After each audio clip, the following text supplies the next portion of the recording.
FM News Talk 97.1. On-demand audio. FBI Director Comey there just a little while ago in his news conference scheduled on short notice, and he took no questions afterwards. So we're gauging reaction to that today here on the show. Fox News Radio's Rachel Sutherland is joining us right now. And Rachel, correct me if I'm wrong, but you were at FBI headquarters this morning for this news conference, right? Well, I headed on over there to FBI headquarters, but was not approved for entrance. Oh, no.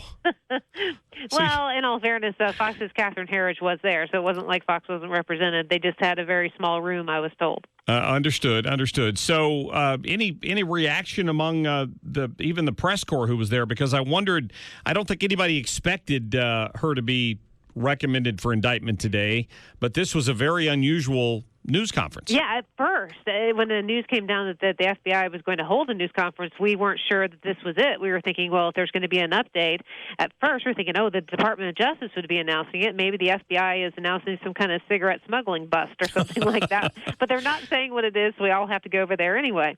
But we get over there, and there was a lot of mystery surrounding what it is, a lot of buzz, and by the time I took the 5-minute cab ride over there's already media set up all over the place, and their lights and their cameras and everything outside.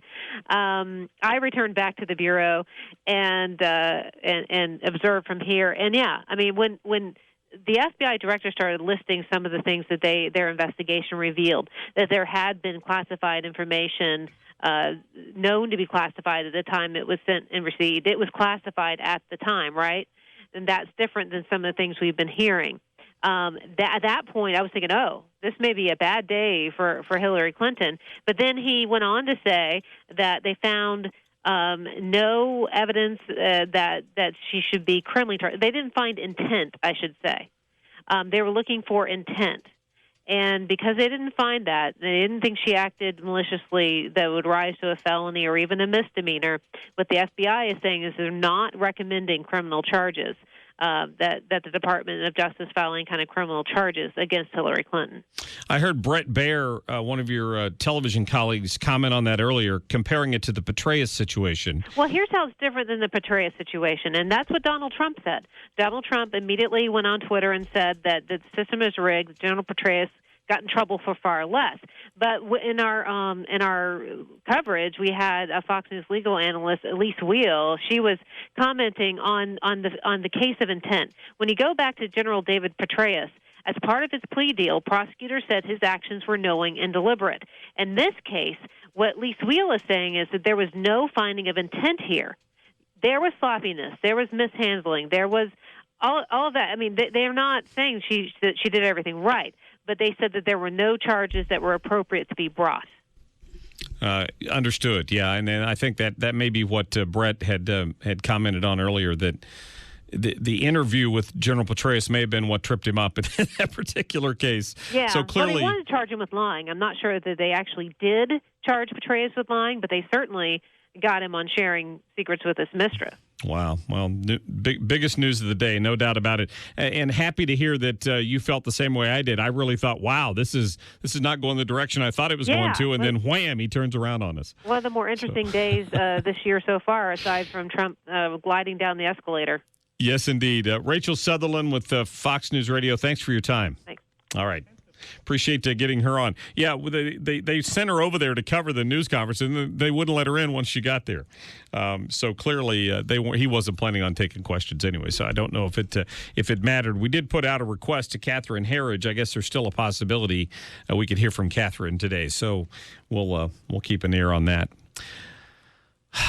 So there was no intent, but as we talked about earlier, what they have to do is drive home the fact that Hillary Clinton's judgment must be so clouded by her personal sense of being better than everyone else that she blatantly ignored the law.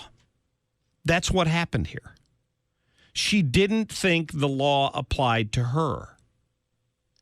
So she may not have done so with intent, but she did so with arrogance.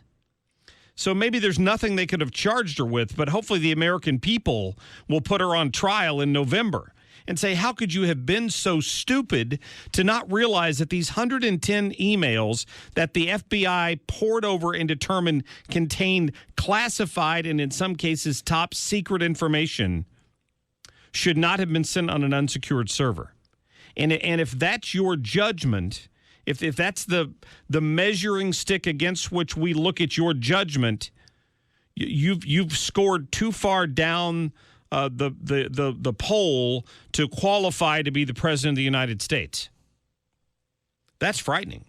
It is. I mean, and we don't know. As he pointed out today, we don't know, given the technology that's out there for hackers these days, how much of it might already be in the hands of Guccifer or one of these other criminals, hackers. Maybe Putin's got a copy of some of the emails that the FBI was unable to recover. I did think that was interesting if you listened. They pointed out that after her attorneys got rid of all of these, they were deleted by their lawyers with the intention of not being able to be recovered. So what was she hiding? Wouldn't that a legitimate question? If they were just emails about her daughter's wedding, what was she so afraid of somebody finding that we had to delete them beyond recognition, beyond the ability of the federal government to go in and recover them? I don't know the answer to that. Jim, you're on the air. Thank you for calling us. Hey, so yes, I'm sir. going to give you a chance to shoot me down really quick here. So tell me again what Hillary's plan was to handle classified email. She didn't have a plan. According to Cheryl Mills, her deputy chief of staff, most of that was done in person, where she was handed the piece of paper that was stamped confidential, and then it was handed back. So most of her emails were not intended to contain classified information because they did most of that in person. But there were clearly times when they couldn't, where they discussed things that rose to the level of top secret. But I mean, isn't that pretty irresponsible for a Secretary of State to say, "Oh, I'm not going to handle classified emails," when the job itself, by its very job description, is to handle classified material? So she didn't have a plan to do her job. In fact, she wanted to skirt the whole thing, and that to me sounds like it's entirely intentional, that she was going to get classified emails on an unclassified, unsecured email server. And Jim, you make a good point. No, you draw the logical conclusion that I drew. It was common sense. And here's what was intentional. Here's what we do know. Thank you for calling. What we do know is that it was intentional to not have a State Department email. That part of it was intentional. She hired a guy from her campaign, political hire, into the State Department just so he could handle that, to keep her separate from the state. That was intentional. And then it was negligent, in my opinion, for her to then discuss it on an unsecured server. The FBI director and I clearly disagree. 314-969-9797. Christopher Arps is going to be in here in a minute. We'll talk about this with him. We're also going to talk to Catherine Hanaway, a former U.S. attorney, obviously now candidate for governor here in Missouri. Maybe she can give us some insight on how the Justice Department handles these cases when they're handed over from the FBI. Not that I expect any groundbreaking news out of this Department of Justice with Loretta Lynch at the helm. And we'll take your phone calls when we come back in just a minute. Stick around.